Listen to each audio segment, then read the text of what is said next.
मुग़ल, यह नाम सुनते ही ज़्यादातर भारतीयों के दिमाग में बाबर, औरंगज़ेब और फ़र्रुख शाह जैसे क्रूर राजाओं की तस्वीर याद आती है, तो वहीं दूसरी ओर कुछ भारतीयों के दिमाग में ताजमहल बनवाने वाले शाहजहाँ की याद आती है।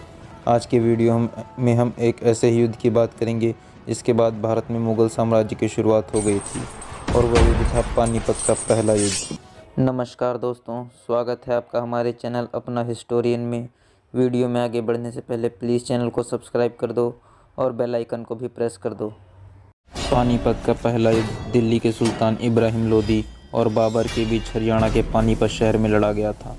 युद्ध के बारे में जानने से पहले हमें बाबर और इब्राहिम लोदी के बारे में जानना पड़ेगा, तभी हमें अच्छे से समझ आएगा। पिछली वीडियो में हमने जाना कि कैसे मोहम्मद गोरी ने पृथ्वीराज चौहान को हराकर अजमेर पर कब्जा कर लिया, और बाद में गोरी के ही एक गुलाम कुतुबुद्दीन ऐबक ने राजा जयचंद को हराकर दिल्ली पर कब्जा कर लिया और उसने दिल्ली पर इस्लामिक राज शुरू कर दिया। इस तरह से 1206 में दिल्ली सल्तनत का इतिहास शुरू हो गया। यह इतिहास सन 1206 से लेकर 1526 तक, यानी लगभग 300 सालों तक चला।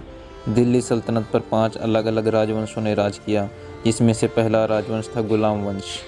गुलाम वंश की शुरुआत कुतुबुद्दीन ऐबक ने की थी।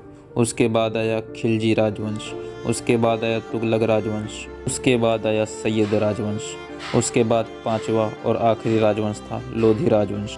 इब्राहिम लोधी का जन्म लोधी राजवंश में हुआ था, जिसकी शुरुआत बहलूल खान लोधी ने की थी। इब्राहिम लोधी लोधी राजवंश का तीसरा और अंतिम राजा था, क्योंकि इसके बाद बाबर ने उसे पानीपत के युद्ध में मार दिया था और दिल्ली सल्तनत का इतिहास हमेशा के लिए ख़त्म हो गया था।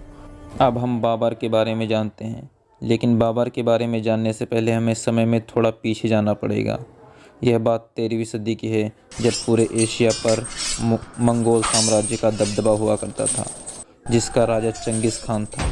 ये वही चंगिस खान है जिसने हज़ारों नहीं, लाखों नहीं, बल्कि करोड़ों लोगों की हत्या की थी। लेकिन 1227 में चंगिस खान के मरने के बाद मंगोल साम्राज्य 4 हिस्सों में बट गया और मंगोल आपस में ही लड़ने लगे। बाद में इन्हीं मंगोलों में से एक ताकतवर राजा निकला, जिसका नाम था तैमूर। तैमूर ने एक बहुत ही बड़ा और एक मजबूत साम्राज्य बनाया। बाद में इसी साम्राज्य में बाबर का जन्म होने वाला था। लेकिन तैमूर के मरने के बाद जब साम्राज्य धीरे धीरे कई हिस्सों में टूटने लगा, जिसमें से उज़्बेक्स और सफ़ाविद ने अपना अपना साम्राज्य अलग बना लिया। उज़्बेक्स और सफ़ाविद ने मिलकर धीरे धीरे तैमूर साम्राज्य पर हमले किए और साम्राज्य को कमज़ोर करना शुरू कर दिया। इन्हीं लड़ाइयों के बीच बाबर का जन्म तैमूर साम्राज्य में हुआ था। बाबर का जन्म 1483 में फरगना में हुआ था, जो आज के उज़्बेकिस्तान में पड़ता है।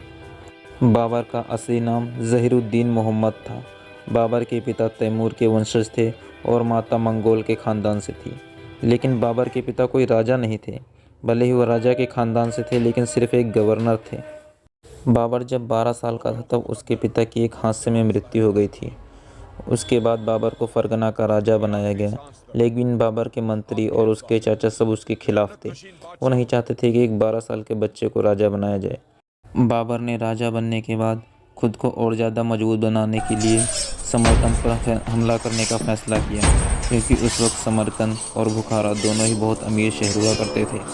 बाबर जब 14 साल का था तब उसने फरगना से निकलकर समरकंद पर हमला कर दिया और अपने चाचा को हराकर समरकंद को जीत भी लिया। लेकिन यह जीत ज़्यादा समय तक टिक नहीं पाई, क्योंकि कुछ ही हफ्तों बाद उज़्बेक की सेना आई और बाबर को बुरी तरह से हरा दिया। जब बाबर अपनी सेना के साथ वापस फरगना जा रहा था, तब रास्ते में उसके मंत्रियों ने बगावत कर दी और बाबर को राजा मानने से मना कर दिया, और बाबर के हाथ से फरगना भी छीन लिया। बाबर अपना खुद का घर हार चुका था। अब बाबर के पास सिर्फ कुछ वफादार सैनिक ही बचे थे और कुछ नहीं था बाबर के पास। कुछ सालों बाद बाबर ने अपनी सेना को मजबूत किया और फरगना पर हमला करने का फ़ैसला किया। बाबर ने फरगना पर हमला किया और जीत भी लिया, लेकिन फिर से उज़्बेक्स की सेना आई और बाबर को हरा दिया। बाबर दूसरी बार भी अपने घर को हार चुका था। अपनी इस हार के बाद बाबर ने अपनी नज़र अफ़गानिस्तान की तरफ घुमाई और उसने 1504 में काबुल को जीत लिया। काबुल भी उस वक्त समरकंद की तरह काफ़ी अमीर शहर हुआ करता था, और इस तरह से बाबर ने अपनी सेना को मजबूत करना शुरू कर दिया। अपनी सेना को मजबूत करने के 5 साल बाद बाबर ने एक बार फिर से फरगना और समरकंद दोनों पर हमला कर दिया और बाबर दोनों को भी जीत लिया। लेकिन हमेशा की तरह एक बार फिर से उज़्बेक की सेना आई और बाबर को तीसरी बार भी बुरी तरह से हरा दिया। अब बाबर को समझ आ गया था कि वह अपने घर को यानी फरगाना को कभी नहीं जीत सकता, इसलिए उसने खुद को अफ़गानिस्तान में मजबूत करना शुरू कर दिया।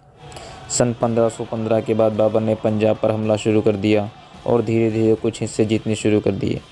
1524 तक बाबर का इरादा सिर्फ पंजाब पर राज करने का था, क्योंकि पंजाब पहले तैमूर साम्राज्य का हिस्सा हुआ करता था। लेकिन जब पंजाब के गवर्नर दौलत खान लोधी ने बाबर को दिल्ली सल्तनत पर हमला करने के लिए पत्र भेजा, तब बाबर का इरादा बिल्कुल बदल गया। दौलत खान लोधी खुद इब्राहिम लोधी का चाचा था और वह इब्राहिम लोधी से परेशान हो चुका था, क्योंकि इब्राहिम लोधी बहुत ही अकड़ू स्वभाव का था। वह किसी को कुछ नहीं समझता था, सबकी बेइज्जती कर देता था। वह खुद को बहुत लगाता था और अपने गवर्नर, अपने सिपाही, अपने मंत्रियों को बिल्कुल भी इज्जत नहीं करता था। इसलिए ज़्यादातर मंत्री भी इब्राहिम लोधी को ज़्यादा पसंद नहीं करते थे। जब इब्राहिम लोधी को पता चला कि दौलत खान बाबर से मिल गया है, तब उसने अपनी सेना को भेजकर दौलत खान को लाहौर में कैद करवा दिया।